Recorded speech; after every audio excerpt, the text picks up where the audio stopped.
let's talk for a minute about how to teach quarter rest to your elementary music students. I've been trying to make videos that go over each of the different concepts because it can be really difficult to, you know what to actually do and what to actually say and be like, here's quarter rest. But that's not a very effective way to do it. So I'm trying to help you by giving you all the things that have helped me and helped me be able to correctly teach the students all about the different rhythmic concepts. I'll leave a link to my rhythm playlist down below so that you can check out. I already have beats versus rhythm and how to teach like quarter and eighth notes, like starting with rhythm, and now we're up to quarter rest. So that's usually the order that I teach them in, by the way. And if you want to make sure you get the rest of them, make sure you hit the subscribe button down below so that you can check out other things, you know, because next is gonna be half note, 16 notes, and then I don't know where we're gonna go from there. So let's talk. So when it comes to teaching rest, there's a couple different things we need to talk about.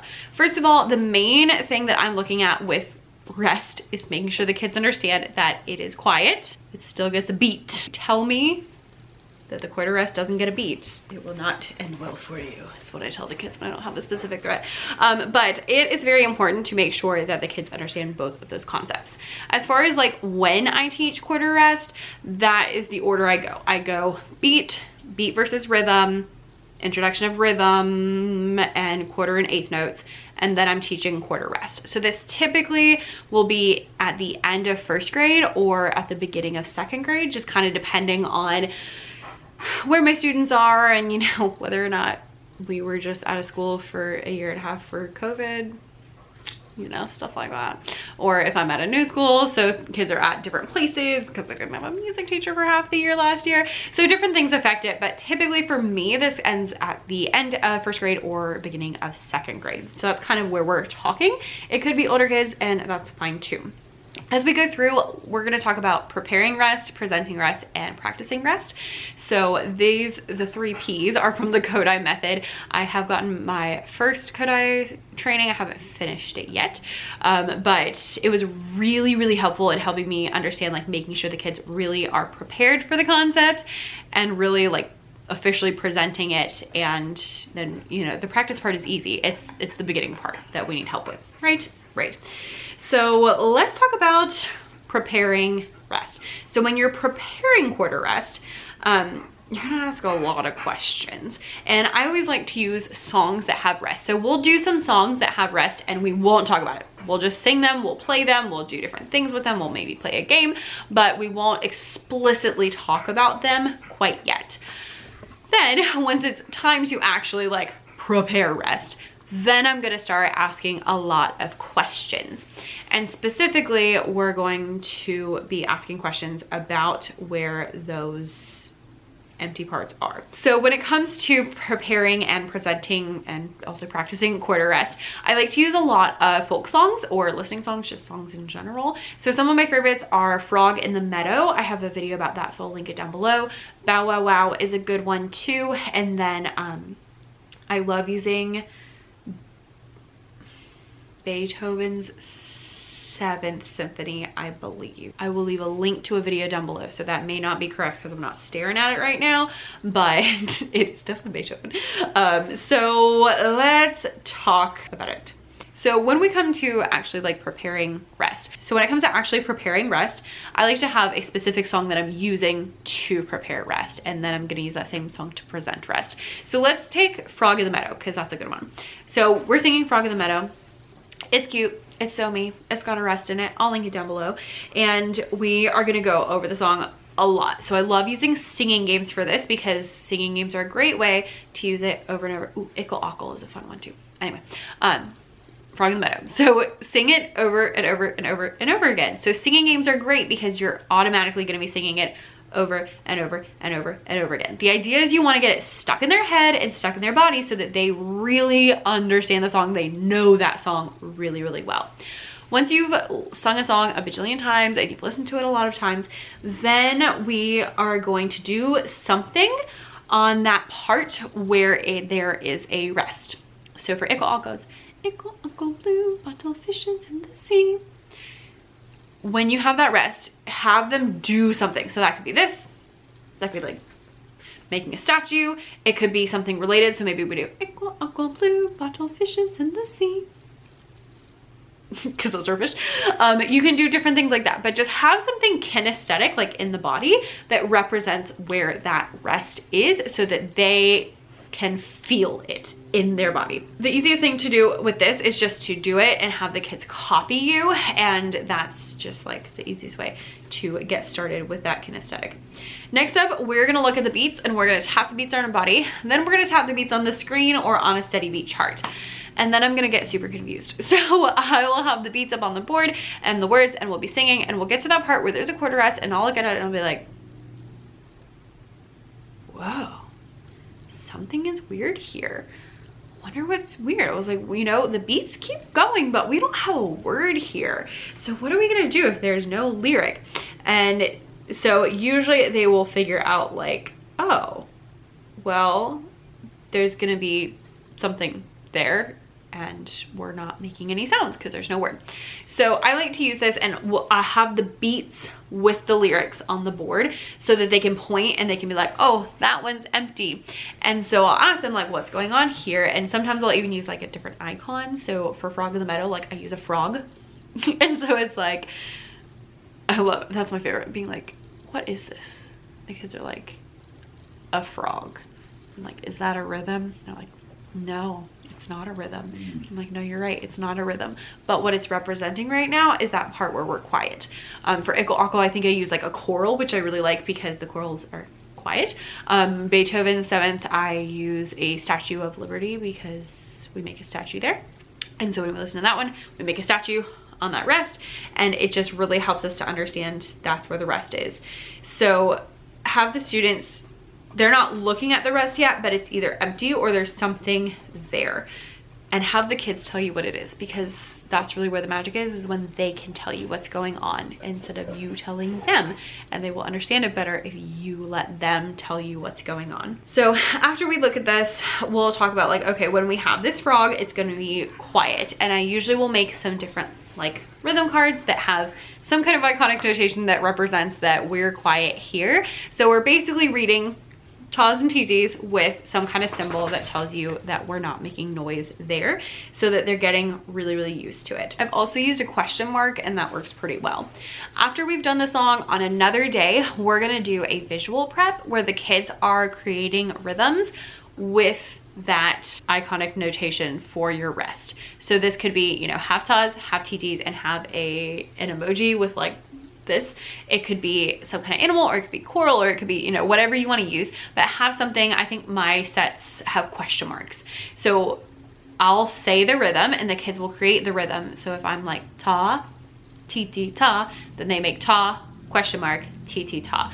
And so that way I can tell who's really, really, really hearing that rest and understanding the concept even before we get there. And I know this sounds real crazy, and I know this might sound like a little bit overkill, and it might be, but I can also tell you that it works, not just from personal experience, but also from the data and years and years and years of using this. So that visual prep of having the students write it down, use manipulatives, whatever you want to do, but make sure that they are feeling that rest. I do this with every rhythm, and sometimes I use animals, sometimes I use, you know, just different things, but having it so that it's really obvious where that is. Then on that same day or on another day, another way I like to have kind of a, almost like an assessment before you actually present something, just making sure we all really understand it. Like I want them to know it before they know it, so that when I show it to them, they're like, oh yeah, that's easy. So one thing that I do is I'll put rhythms on the board with that iconic notation. So the question mark or whatever it is, and I'll have two different options. I'll read one of them and they show me, is it one or is it two? Or I might read it, I might play it, whatever it is, but they just show me one or two. And that way I can really quickly see who is understanding what we're doing and who really hears it and can identify it and really like they've got it figured out. Another one I haven't actually tried, but you could do, is playing Poison, where the Poison rhythm is anything with your new rhythm. So for Poison, I clap a rhythm, you clap it back, unless I clap a Poison, and then you're out if you clap it. So the whole idea is orally training to figure out if you are doing that rhythm or not. So you can do this as a preparing step by having all of the quarter rest rhythms be something that is poison. So if I play, it's fine, but if I play, then they can't clap that one because that one's poison because it has the new rhythm. And it really, again, helps them to orally hear it and feel it and understand it a lot better. And you know, poison is fun. Now, after that we have done kinesthetic, visual, and auditory activities, it is time to actually present quarter rest. So again, for this, I'm gonna look at a song and I'm pretty much going through the same steps I did at the beginning. So at the beginning we're like, oh hey, look, there's something weird happening here. What is this? Oh, we're not making any noise. Oh, we're making a statue or whatever. And so I'm kind of going through that same thing again with either the same song or a different song. Either way is totally fine. So with this, again, we're gonna sing through the song. Let's say Frog in the Meadow, for example. We're singing through the song. We're pointing to the beats. We're pointing to the rhythms where it has, you know, tas or titis or an iconic little frog. And then I'll be like, huh, what's happening here? What do we have? The frog. And they'll be like, oh, well, it's quiet. I'm like, okay, is there a beat? And I like showing them this because they can see the heart on the screen. Like, is there a beat? And they're like, yes, because I can see that heart. I'm like, is there any sound? They're like, no. I'm like, okay, great. So this frog is actually a rhythm that has a beat but no sound. Let's look at the rhythms we already know. And I'll post the rhythms we already know, which usually is only quarter and eighth notes. And so I'll post those and I'll say, okay, does quarter note have a beat? Yeah. Does it have a sound? Yes. So does it match? No. Eighth notes, how many sounds do they have? Oh, they have 2 sounds. Do they have a beat? Yes. So do they match? No. So we need to have something different. And so then I'll show them what the quarter rest looks like. I'm like, this is our new rhythm that is going to replace our frog. And this is called a quarter rest. Quarter rest is no sounds on a beat. So a beat that doesn't have any sound. So when we see this, we're going to go, we're not going to make any sounds. Sidebar, I do not do the shh on the rest. We don't do it. No. Rests are quiet, so you need to be quiet. And I love telling, I'm like, it's called a rest, which means you have to be quiet because when you rest, you're quiet unless you snort. And I think that's hilarious for some reason. So then I'll show them the rest and I'll tell them what it is. I also like to draw it. So I'm like, when we draw it, this is what it looks like. And then I say, this is kind of hard to draw though. So I will also accept this and I'll draw like a Z on the board. Like, so you can use this if you ever need to draw it and that's fine too. Then we'll go through and we'll look at a couple different rhythm cards that have quarter rest. And so usually the first 2 or 3 I'll do myself. And then the next one, I'll be like, who thinks they could tell me what this one says? And they'll try and then we'll all clap it and, you know, we'll go kind of back and forth with that. And then I'll show them a new song with just the rhythm on it. I usually cover up the lyrics because they get distracted by the lyrics and then they don't look at the rhythms, which is what I want them to look at. And so we'll read through the rhythms to a new song. So maybe we're gonna do Bow Wow Wow. So we read through the rhythms of Bow Wow Wow. Bow Wow, yeah. Ta ta ta ta ti ti ta ti ti ti ti ti ti ta ta ta ta. And then I'll introduce the song. So we look at the rhythm, we'll play the rhythm first, and then I'll teach them the song. We'll sing through it a couple times, and I like to pick something with a singing game so that then we can go into the singing game. Bow Wow Wow doesn't actually have a singing game, but I did make one up. So just as a sidebar, I take a dog stuffed animal, and I take 3 like drums, or you use cans or whatever, and I put the dog under one of them, and while we sing, I mix them up, and then at the end, someone has to guess which one is in it, and whoever guesses right gets to be the new person who comes up and like moves them around. So really simple but really fun. And then we do that, and that's a good way to wrap it up because we're now learning a new song, we're using that new song in like an authentic way, and it just kind of like brings it all together. Now that we have prepared and presented rest, it's time to practice. Now we probably need a whole separate video about like ways to practice rhythms, probably like a practice ideas, prep ideas, all of those things. But for now, here's a couple of different ways that you can practice. And when it comes to practicing rhythms, I would say practice lots of different ways. So a couple different things you can do. Number one is just flashcards. Have the kids read flashcards, especially like the next class when they're very new to the new rhythm. Have them read some flashcards. Have one kid try it and then have everybody try it. And then you could even give them the flashcards and let them create their own patterns. So they can make, you know, a short pattern. They could take a bunch of them and put them together. They can play them on instruments, but it just gives them a way to really easily practice playing rhythms. I also love having the kids compose rhythms, so using different manipulatives so that they can make their own rhythm. They can write them or they can use little manipulatives again. I just posted this morning at 6 a.m. because I get up at 5. If you did not know that, that's how I get so much stuff done. So if you were like, how does Becca have all these things going on? It's because I get up really early, which is why I'm really tired right now, but it's okay. So this morning I posted a rhythm manipulative activity that has it's rainy day rhythms, so there's like a little umbrella. It's so cute, and then all the rhythms are on little raindrops, and so you can use this one for any rain theme song or just for fun because it's fun.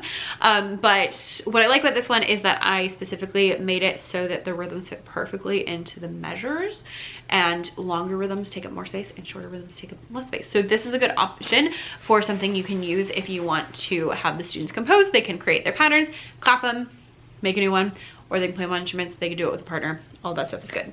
Dictation is also great. So even, you know, you might have horrible experiences from college from that, but dictation is really useful and a really good skill. Basically, dictation is I say a rhythm and you write it down. You can do it on paper, you can do it with whiteboards, you can do it with rhythms, or not rhythm sticks, with popsicle sticks.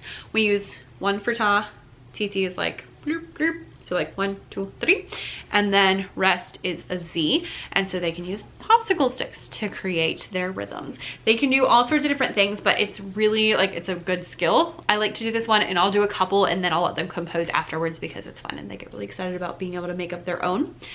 Kaboom is one of my favorite games. I will link a video down below just in case you need like all the stuff. Also, I think Quarter Rest Kaboom is my best-selling product in my TPT store ever. It's popular. It's very popular. That it's been changing more recently, but I think it's always like in the top 5. So Quarter Rest, not just Kaboom in general, but Quarter Rest Kaboom. So Quarter Rest Kaboom, basically you have little flashcards and they have rhythms on them. The kids pull a card out of the bucket, they read the card. If they get it right, they keep it. If they get it wrong, they put it back. The next person goes, next person goes, next person goes, so on and so forth.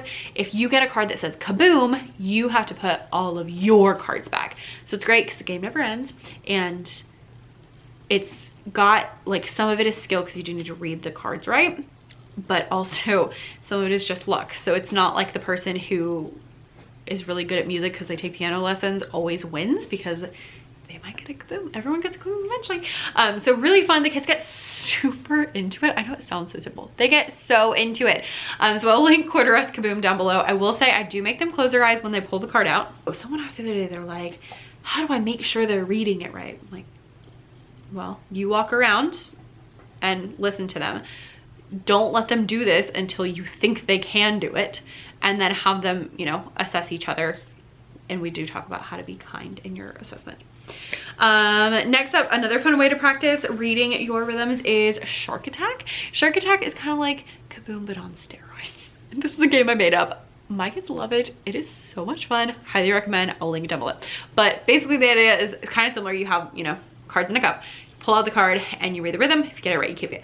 But in Shark Attack, there's a lot of different things that can happen. So you might have to put one card back. You might have to put all your cards back. You might have to, I don't remember the other 2 are off the top of my head. We haven't played it in a while. We need to play it this week. We'll play it next week.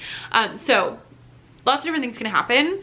It's just like a much more interesting way. So especially if you've done Kaboom before, you can do this as kind of like your leveling up version. And we're gonna stop with this one for today because this is gonna have to be its own video, because we'll be here forever if I sit here and talk about all the different ways that I like to practice rhythms. But next up is Secret Code Detective. So for this game, what you do is everyone gets small rhythm cards again, and everyone has the same rhythm cards. That's very important. I like to put them in Ziploc bags. You can do like an envelope or whatever. Then you read a rhythm and the kids have to hold up the correct card. We talk about how to be like really sneaky with the card when you hold it up, and then you can see if they are getting them correct. So Again, very simple. It's good as an assessment, especially if you want to make sure that the students are getting it. But really simple, really fun, easy to implement. I would say the hardest thing is getting the supplies ready, because you do need to like make sure everyone has the same rhythms in there. But once you get them done, like, then you're free floating. I, by the way, like to color code these so I can see like if you're holding it pink, you're correct, you know, and so I do, each rhythm has a different color, but you know, depending on your ink situation, that may or may not work. I, by the way, have HP Instant Ink. Highly recommend, because it's a subscription. So I just pay a little bit each month, and then they send me all the ink that I need for however many pages. And I think I have like 300 pages, and you can print it in full color. And it counts exactly the same as like one word in black and white. So I like it because I get to print everything in full color, and that is really fun for all of the activities that I like to use. So we're gonna stop there. I will link Secret Code Detective down below as well. So Shark Attack, Kaboom, Secret Code Detective, Frog in the Meadow, and Bow Wow Wow. I think I can link all those. So I'll link those down below in the description. Make sure you hit that up if you have any questions. And I'd love to know what your favorite song is for quarter rest. Leave it down below. Also, I have a video that either just came out or is about to come out that is about my favorite songs for quarter rest. So if that's available, link it down below. If it's not out yet, hit the subscribe button so that you see the next one. And if you're a music teacher and you teach elementary music, you should definitely hit the subscribe button anyway, because I post all about elementary music all the time. So if you need some ideas, I have hundreds of videos of them. So there you go. Okay.